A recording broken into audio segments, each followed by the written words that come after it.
Prishtina u trondit sërish mbrëm.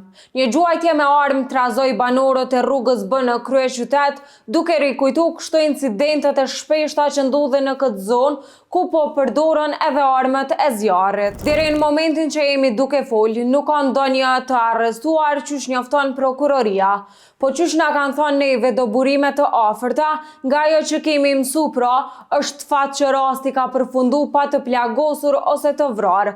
Po besoj që të pamje i keni pa pram. Që të duket një person me Kalashnikov në dorë dhe një tjetër që bashkë me të njëherë qëndrojnë në hyrjen e një banese e pastaj ikin nga aty. Qa dyshohet që kanë ndodhë është se këta dy persona e kanë pas cak një tjetër që ishte ullur në një kafene aty pranë.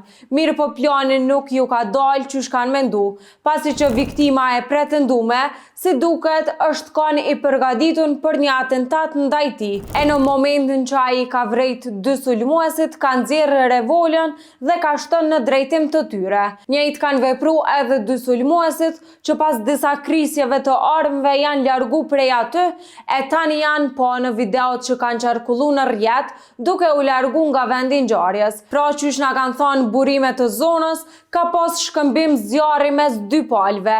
E prej këtij shkëmbim zjarri janë godit edhe veturat që kanë qenë të parkuara aty. Për ma tepër se sa e ashpër ishte përplasja, e dëshmon fakti se disa banorë kur u zgjun, panë që plumbat kanë godit edhe ndritaret e banesave të tyre, fotot e të cilave më vonë u publikuan edhe në rrjetet sociale.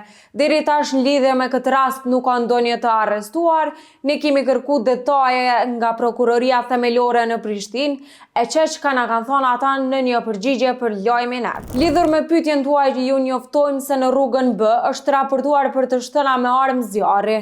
Njësitet relevante kanë dalë me njëherë në vendin e ngjarjes dhe kanë ndërmarrë veprimet e nevojshme hetimore. Deri më tani nuk ka persona të arrestuar lidhur me rastin, hetimet janë duke vazhduar me qëllim të ndriçimit të plotë të rrethonave të çështjes. E rruga B në Prishtinë ka qenë jo rrallëherë problematike. Gjuajtje të shpeshta me armë, therrje me thik, montim bombash, vetvrasje e çka jo tjetër janë elementet të cilat ndër vite e kanë karakterizu këtë zonë të Prishtinës, që në të kaluarën ishte e pabanuar, mirë po që me urbanizimin e kryeqytetit u bë një prej zonave më të popullume dhe më të frekuentume, duke pas parasysh edhe se sa shumë lokale të natës ka aty.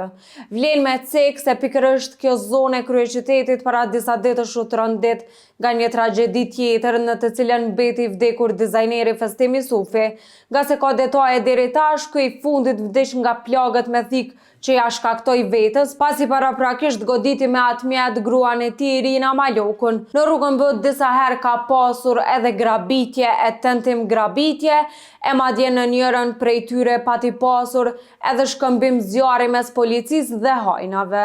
E pavarësisht kësaj në këtë zonë të blesh banes është si të blesh në Zvicër, dhe s'po flas për kualitetin e jetës, por për çmimin e banesave, por në realitet aja vlen.